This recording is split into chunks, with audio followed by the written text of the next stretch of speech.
అందరికీ నమస్కారం. బంగారం పెరగదు, తగ్గిద్ది అని కొంతమంది, పెరిగిద్ది తగ్గదని నాలాంటి వాళ్ళు కొంతమంది చెప్పారు.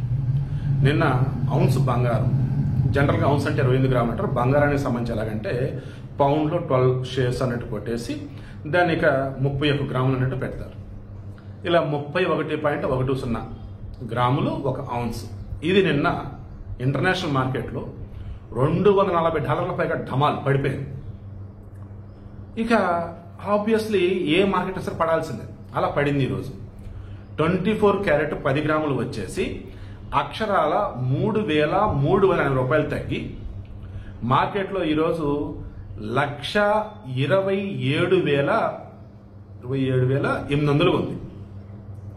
సబ్జెక్ట్ కరెక్షన్ చివరకు 4,500 అటు ఇటుగా ఉంటుంది. 1,27,000 వేసుకోండి. 22 క్యారెట్ గోల్డ్ వచ్చేసి 10 గ్రాములకి 3,100 తగ్గి అది 1,16,600గా ఉంది. సో ఇంటర్నేషనల్ మార్కెట్లో రేట్లు పడగానే మన దగ్గర కూడా రేట్లు పడిపోయింది.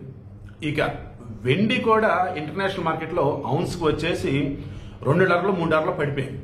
అది ఇప్పుడు $48 లెక్క అలా ఉంది ఔన్స్ వెండి ఇంటర్నేషనల్ మార్కెట్లో. మన దగ్గర ఇప్పుడు మన మార్కెట్ హైదరాబాద్ మార్కెట్లో $2,000 తగ్గి 1,80,000గా ఉంది.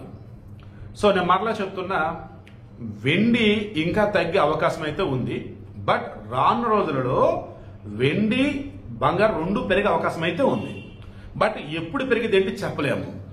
బంగారానికి సంబంధించి మరలా చెప్తున్నా, ఇప్పుడు ఇంత రేటు పడిందా, రేపు ఎల్లుండి మరలా పెరిగినా ఆశ్చర్యం లేదు. సో నేను మరలా చెప్తున్నా, రోజు చెప్పేది మరలా చెప్తున్నా, బంగారం ఇప్పుడు పడ్డట్టు మీకు అనిపించినా మరలా ఖచ్చితంగా పెరుగుతుంది.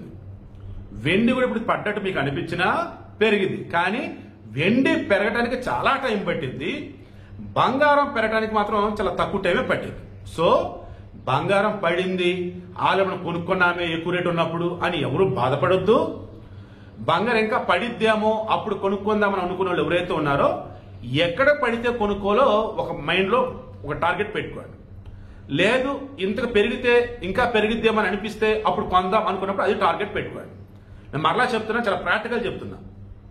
బంగారం ఇదిగో ఈ రేటుకి పడితే కొనాలి అని అనుకోండి, ఆ రేటుకి వస్తే కొనుక్కోండి. ఇంకా పడినా కానీ మీకు ఇబ్బంది అనిపించదు, ఎందుకంటే తర్వాత పెరిగిద్ది కాబట్టి. అమ్మో పెరుగుతుందిరా ఇంకా పెరిగిద్దేమరా అని అనిపిస్తే కొనుక్కోండి. డబ్బు అంటే మీ దగ్గర ఉంచుకోండి, ఇవి పడ్డా కానీ మీకు ఇబ్బంది, తర్వాత పెరిగిద్ది. వెండికి సంవత్సరం ఎవరు 19 కొనుక్కున్నారట పాపం. నేను మరలా చెప్తున్నాను, మీ దగ్గర డబ్బు ఉంటే అది ఉంచుకోండి అమ్మ, భవిష్యత్తులో పెరుగుతుంది. లేదు డబ్బు మాకు అవసరం అని అనుకుంటే ఇంకా దాన్ని అమ్మేసేసి బంగారు కొని పెట్టుకోండి, ఉండొచ్చు. లేదు అన్నప్పుడు మీకు తెలిసిన వేరే ల్యాండ్ ఇంకా వేరే చూసుకోండి. మరలా చెప్తున్నాను, నేను కానీ టాప్ మోస్ట్ ఎక్స్పర్ట్స్ ఎవరు చెప్పినా కానీ అంతిమంగా ఫైనల్ డెసిషన్ మీదే కావాలి. ఇది మాత్రం మైండ్లో పెట్టుకోండి. సో మరలా చెప్తున్నా, బంగారం 2013 తర్వాత ఈ రేంజ్లో ఇంటర్నేషనల్ మార్కెట్లో పడటం ఫస్ట్ టైం అంటే ఇదే. ఔన్స్ బంగారం ఇన్ని డాలర్లు తగ్గటం, వెండి కూడా ఆబ్వియస్గా ఇలాగే ఉంది. రానున్న రోజులలో ఈ ట్రంప్ చేసే పనులను బట్టి, ఇంటర్నేషనల్ గా అన్నప్పుడు ఆయా దేశాల మధ్య సత్సంబంధాలు బట్టి, జరిగే యుద్ధాలను బట్టి, ఆగే యుద్ధాలను బట్టి, ట్రేడ్కి సంబంధించేసి ట్యాక్సులు బట్టి, దీని మీద బేస్ అయ్యే రేట్లను ఉంటాయి. కాబట్టి మై డియర్ ఫ్రెండ్స్, మరలా చెప్తున్నా, ఫైనల్లీ మీ కన్సైన్స్ ఏదైతే చెప్తారో స్వధర్మంతో మీకు అనిపించింది చేయండి. అప్పుడు రేటు పెరిగినా తగ్గినా మీకేమనిపించింది అంటే మీ మనస్సాక్షి చెప్పిందే కరెక్ట్ కదా, ఏం పర్లే మరలా పెరిగిద్దిలే అన్న ఫీలింగ్ మీకు అనేది వస్తుంది. సో ప్లీజ్ మీకు మనస్ఫూర్తిగా అనిపించిందే చేసుకోండి. బంగారం అయితే ఇంకా పడుతుందా అంటే నేనైతే పడినా మరలా పెరిగిద్దనే చెప్పగలుగుతా.